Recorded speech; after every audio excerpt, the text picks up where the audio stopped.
Ebimu ku mulamwa ga gavumenti omwaka guno kwe kubeera ng'essira eriteeka ku bintu ebikolebwa wano mu ggwanga Uganda nga bitundibwa mu mawanga ag'ebweru ate okukendeeza ku ebyo bye tusuubula mawanga ag'ebweru. Tugenda kulaba endowooza z'abantu abakolako ebintu wano mu Uganda bo bakyogerako ki ate era tufune omukugu atubangule ku biki gavumenti birina okuteeka mu ennyo amaanyi okakasa nti omulamwa guno gutuukibwako mu mbeera etakose byanfuna awamu n'abantu abali mu bizinesi ez'enjawulo. Nkwaniriza ku program Ensimbi n'emirimu nange Omumbejja Ndagire Leillah. Omukulembeze w'eggwanga aludde ng'alaajanira bannayuganda okukendeeza ku kugaba emirimu ebweru w'eggwanga. Mu kino kyategeezezza nti olw'okuba abasuubula wabweru bakozesa ensimbi za ddoola ng'ate ddoola tuzifuna mu byetutunda ebweru w'eggwanga ng'ebisinga tubitunda tetugasseeko mutindo. Olw'ekivaamu ne kiba kitono ekitasobola kukuza ggwanga lyattu kugenda mu maaso. Ng'ayita mu mbalirira y'omwaka guno wano we yasimbye essira erinaakuza ensi yattu. Bye tubadde tuleeta muno nti kati tubijjeewo kati tutandise kwekolera byaffe mu kuexportinga. Omuntu akola exportation oba asindika ebintu ebweru ayina advantage y'amaanyi nnyo mu ggwanga lino wa mugaso nnyo. For one reason nga tannasindika kintu bweru that means wano babeera nga waliwo abantu abakikoze okukituukagana n'omutindo. Ekitegeeza nti oyo abeera na kkolero ddamba. That means nti no are supporting employment wano mu Uganda. Importer aina problem emu. Nja ku example importer ava wano n'agenda n'aleeta engoye za billion namba okuva ebweru. Bwazireeta wano billion namba n'aliziteeka mu dduuka nga ataddemu abakozi aba babiri. Kati njagala omucomparing n'omu China oba mu Uganda wano akoze ekkolero wano 1 billion akola factory n'ebeerako abakozi abawera ebikumi bibiri okuviira ddala kwayera paka ku management level. Mwosanga managing director, mwosanga accountant department, secretary and all that, name it all. Naye 1 billion of an importer and 1 billion of an exporter, who is employing more? That means an exporter ali mu value addition manufacturing agenda kubeera wa mugaso nnyo. Gwe bw'oleeta ebintu oleesa amasaati n'ogaleeta wano ojja kusasula omusolo wano import duty mulundi ogwo gumu. Eventually obeere n'abakozi babiri mu dduuka oluusi nabo tebasasula pay as you earn for one reason nga bwe mumanyi ba importers bakola informal sector. That means bodda mu ba exporter bana abayina value addition ayina ka factory ka 1 billion. For example, this is a new vision here, is employing a lot of people. Just imagine singa amawulire gano bali muga importinga bwe importinzi abroad. Eventually nawe gwenjogera as an import of new vision yandibadde nga tali wano. Cameraman mwandibadde temuli naye wano, mwandibadde temuyina broadcasting whatever section gye muyina, mwandibadde temuyina bano ba news anchors, mwandibadde temuyina ba news writers, bano ba freelance and all that, name it all nga amawulire gali just imported. That's an example. That means I'm looking at an example. An importer of 1 billion and the exporter of 1 billion, who is very important. It will employ very many people. And the pay as you earn will come to this one, an importer. Aina abakozi bikumi bisatu. Everyone every month is paying pay as you earn. And the government is reaping a lot of money. More to that, nabano be employing bajja kubeera nga nabo surviving at a family level. So therefore, the president's ideology is so good. The problem is one, that the value addition sector has been taken up by foreigners. And the government says nnyo kububu, build Uganda by Uganda. Chetuliko. Naye, how many people have such information? Weewaawo oluusi ne baimporta bana bali ku importing ebintu wano nabo tebannamanya how does the value addition approach engeri gye yambamu. I'll look at investment authority.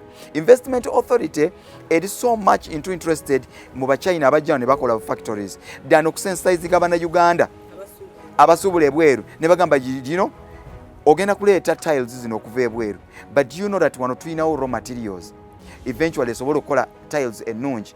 Omuchina ng'akolesa almost 95% of raw materials eza Uganda yakikola atya n'abeera nga space yagitutte nga raw materials ezisinga ziva wano.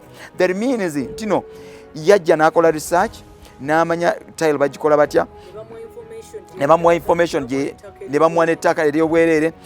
Did we really miss somebody who had the capacity to invest in a tiles ne tutandika producing a tile ennungi bwetyo neba yange producing one investor. I'm very happy today that the Local Content Act was signed. But foreigners will babadde be employing abantu nga be employing almost 95% bonna nga baki ba foreigner. Bana bachina badde bakusanga bachina babwe ne bajja ne bafunira work permit, eventually abalalusi nga tebalina na work permit, nga ate emirimu egyatwaliddwa bana Uganda ate eventually nga gitwalibwa ki ba foreigner. Eventually abana Uganda ne bafuuka abagezi ne bagamba no, Local Content Act nti bwoba okoze company as a foreigner eventually 100% emirimu egimu ku level endala it should be Ugandans. Very good. Kamkuwereze ekiri so funny. Tukoze research nti arcade yemo ogendo gizimba ogendo kwesanga ettaka eririko arcade y'omu Kampala ligula $3 million ettaka. Arcade bagendo gizimba ng'emalidde mu $10 million, $20 million. Oba okiraba. That means naye ate nannyini arcade na employing a manager omu, na employing abasiimula bataano n'akiggala nga manager oyo naye eventually tali mu employment system nti no banamuggyako pay as you earn and all that. Amusanga namuga jangu wano ku Serena n'amusasula omusaala. Oba okiraba. Naye kati $20 million, $25 million bwogenda mu ba foreign investors abazze wano nga bakoze bu factories tebajja na sente sukka $5,000 ate oluusi bajja ne gundi ne project proposal eventually oluusi ne government ne bawa sente oba ne banka zaffe wano eventually ne zibaweereza entandikwa. That means there is lack of information. Another side, capacity building. Nti bana Uganda oyagala akole ebintu atandika okukola engoye oba kitegera atandika okukola engoye atandika okukolera wano ebintu, but how much have you trained Ugandans to be of that capacity? Everyone ayagala kubeera mu white collar jobs. Obocha buli omu ayagala mirimo gyaki jam office, because that's how we are trained. Because governments, African governments, zina one problem. Nti whereby like abazungu bano bali bagezi nga zine gundi colleges ezali training skills eventually bazifiisa. Fenane tugendera the bandwagon, we must get degrees. You must go to Makerere, oba okoze social sciences, oba okoze arts in arts, oba okoze and all that. Eventually bagala degree awaka babere nti Mzamiri is graduating with a degree. Eventually, what is the value of that qualification? Oh, I understand that. What is the value of that? Uchiraba in black and white, and teacher sciences is more paid than teachers of arts. Ateba mruanira. Why? Because science is the reality of life.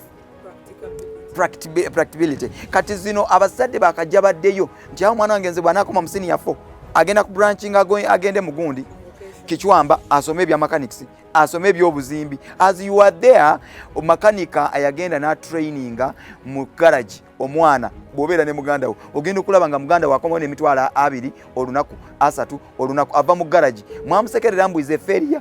When we go to university and social science, arts, development studies, and all that, certain courses need to be scrapped off. So when we go back about Dayowali, you know, how much has the government done? Okuweereza the right information to the people. Okubeera nga bali set, bali organized.